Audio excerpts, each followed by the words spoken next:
Martha was the sweet little girl with the most beautiful smile, and she still has that beautiful smile. But Natalie was, I don't know, she was always a little bit chubby, and we used to always have fun with that, and she was such a good sport of that. But she was always the peacemaker too. She grew up, you know, as we got older. She always was there. She was always such a good kid, you know. And she still is. Judy and I, we spent more time together growing up, I think, than any of the others, because, oh, we did some silly things. We used to go to dances at the Quebec school, and we used to sometimes come home with boys that Dad wouldn't have approved of, Mom. And so we would tell them we'd come home with somebody else, or that we walked, and Dad would go and look at the tracks. And we had to tell a story then. But, you know, it wasn't always true. Kind of stretched the truth a bit. And she was really awful because she made me do the telling.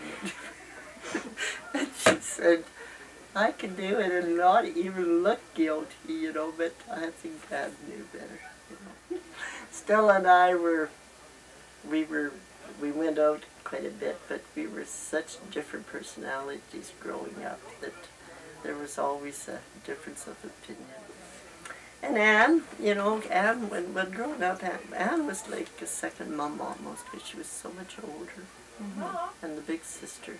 And it was, she was the boss, and, you know, what she said went. And I think it must have been hard for her too, because it was hard for her to be a friend with us as well as a sister, you know, because it seemed like her responsibility in life was looking after us. It's really neat because, you know, we were all like sisters, but we were friends as well, and that really was neat, you know, and we still are. And her typical day would be she'd get breakfast, feed the chickens, milk cows, and there was cows to milk at the time, and be in her strawberry patch. She had the most beautiful strawberries. Her strength was definitely her faith. It didn't matter how tough things got, and there was a lot of tough times, and I don't think we even realized how tough they were, because we were just, I mean, growing up, you sheltered from it. Yeah, and you just take things, you know, you don't really realize what. But I can remember her always saying, oh, with God's help, we're going to get through this, you know. And I guess we always did, because we survived. And her favorite music, I don't know, she sang all the time. She was a beautiful singer. She used to be a cantor at church, and she could, if she heard a song once, she could sing it. She'd keep, you know, know the tune. It was amazing.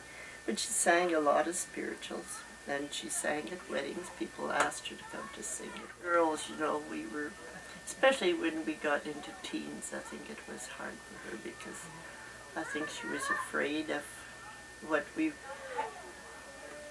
would get into, or what we could get into, I think, and so I don't know. I can remember her and Dad talking, and I don't think, very old at the time, and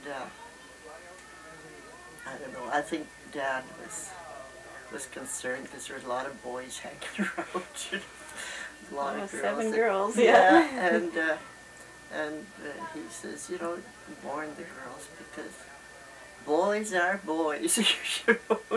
And so anyway, she says, well, it's different in the old country, I think, you know. And he says, I don't think so. I think boys are all the same. So he very seldom said things. I can remember even as we got older and wearing too much makeup and stuff, he would very calmly ask us to take some of that off. And Mom didn't even realize we were doing this, you know. I remember when I was quite young at the time, and I don't know how old I was, but I can remember somebody talking about there was people that were rich and people that were poor, which was really, I didn't understand that, because it wasn't something that we discussed, you know. And I remember asking him if we were poor, And he says to me, "Oh, daughter, no. How can I be poor? Look at all these kids I've got." And it was so funny because at the time I thought, well, that's not being rich, you know. But, you know, I think he really meant it, you know, that was his wealth. When I was 18, I was engaged to Bill, which was a school teacher, and we broke up, which was the best thing that would have happened.